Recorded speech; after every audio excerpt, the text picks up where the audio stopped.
Right, I'm pissed off.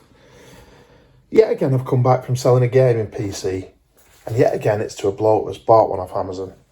Has bought it for his kid for Christmas and bought it in good time. Contacted them and heard nothing. Brilliant bloke. Went round, met him when I sold him a gaming PC to replace this. And he said to me, he just wants this out of his house. And I said to him, well, I'll give you 50 quid for it, mate. I don't know what's wrong with it. I don't know what's in it. And he said, no, I don't want any money for it. You've come round, you've set my PC up. You've sold me a better PC for 175 quid. Just take it, get it out of the way. I tried to leave him money, he wouldn't take it, but he's a really nice bloke. Now, he's had this PC, it's come off the back of a delivery wagon, it doesn't work. He's taken it into a local shop in Everton, which is a little town near me.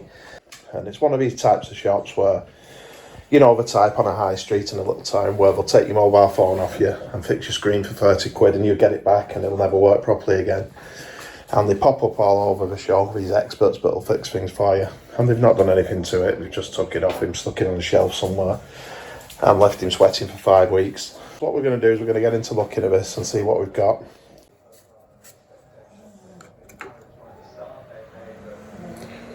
He's decided to give us a power up this time. And a display. Well, no. There we go. Power back down after a couple of seconds. And then you get nothing out of it.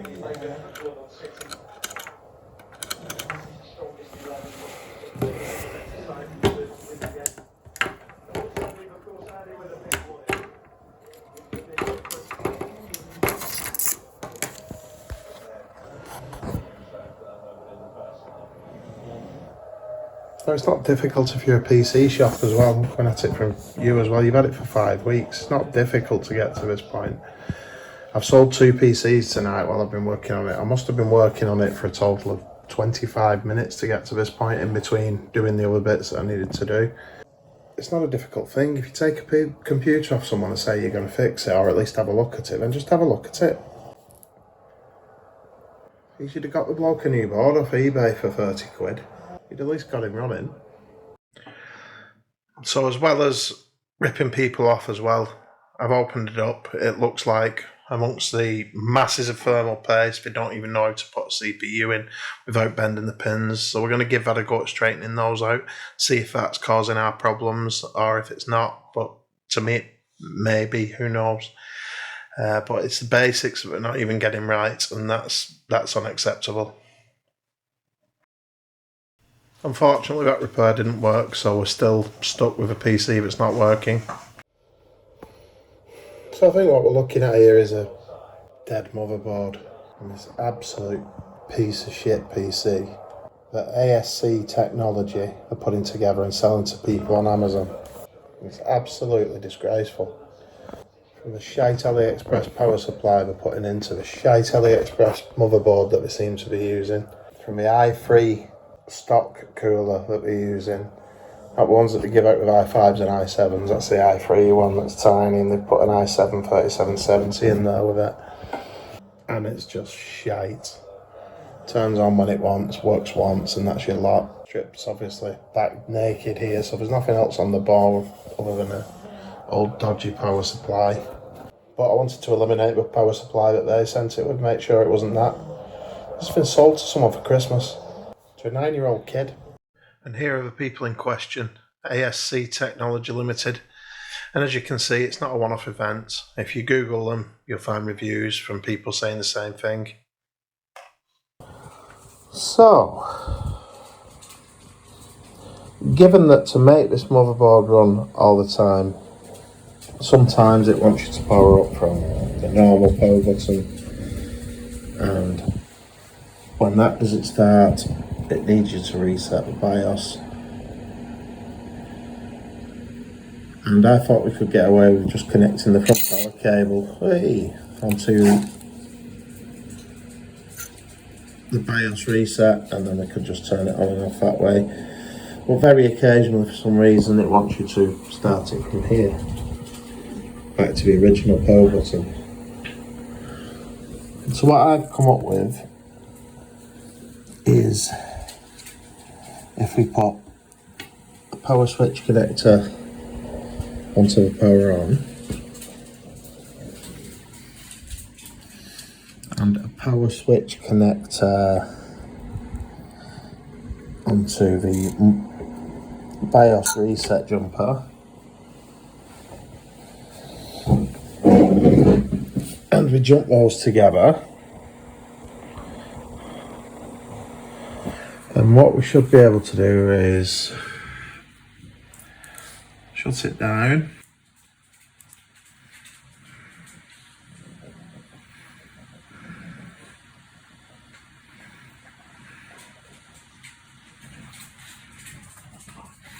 and that shuts down, and then we've got our cables jumper together, and regardless of which one it wants you to switch, if you touch those together,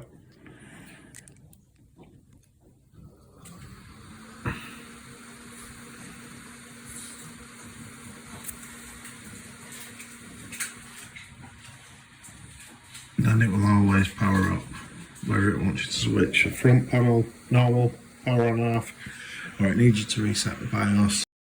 So stumbling into our next problem, it won't let you install the latest drivers from the NVIDIA website, so there's something funky going on with the graphics card as well. But anyway, on to the benchmarks. So moving on to Heaven here, and you've got 20 frames per second at the lowest possible settings, 900p. Moving on now to Fortnite, and the settings it defaulted to was DX11, and at native resolution I think it was something like 50% resolution scaling, and as you can see it's an absolute mess, totally unplayable, single digit frames per second, and if you pulled this out of the box on Christmas Day morning then you'd be absolutely devastated. As well as that, I'm having to resort to just recording the screen via my mobile phone on a stand because for some reason it wouldn't recognise my capture card at all, and I've no idea why it's decided to put my overlay right in the middle of the screen like that. Anyway, moving on to GTA, and for some reason it wanted to default to 800 by 600 resolution on the lowest settings it could get, and you could say it was playable. On those settings you get 60 frames per second, you can run the game. It's not the best experience at all. The input lag was there, the frame drops was terrible, but you could actually play this game, so we'll give them 1 point for that. However, you're definitely not going to enjoy it. You're just going to end up playing it once and going back to your console, and likely never bothering with PC gaming again. Jumping the cables, as we've discussed earlier, we've ended up adding a £15 graphics card from CEX, and that's it. You can understand that if it's a problem with the board that's been sent out to them, it's not necessarily their fault. I think what we've done is they've built the system, they've powered it on quickly, they've installed Windows.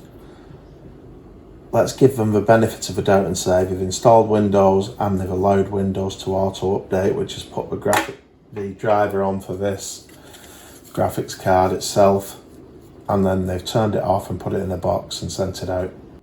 At this point, with all the negative feedback that they're getting, you'd think they'd be testing their systems before they sent it out. If you want to order in a massive bulk of these dodgy graphics cards, I don't know what they are, but they're not legitimate GT 730s because they won't install the drivers from the NVIDIA website. What you get is a driver that goes on it automatically from Windows from 2017, and that's the latest driver that you can get. So best case scenario is it arrives with you and it works, but you still can't game properly because you can't update your drivers, and the card, even though it says it's got 4 gigabytes of VRAM, it's likely not, and you can't put new drivers on. And you've seen how it runs games earlier on, so it barely runs games, and it's certainly not playable. So if you give them the benefit of the doubt from not working when they send them out, you can't give them the benefit of the doubt from putting these pieces of shit in there and selling them as gaming PCs. They're just not that. It's never been, when it was released, it wasn't a gaming graphics card, it was a video card.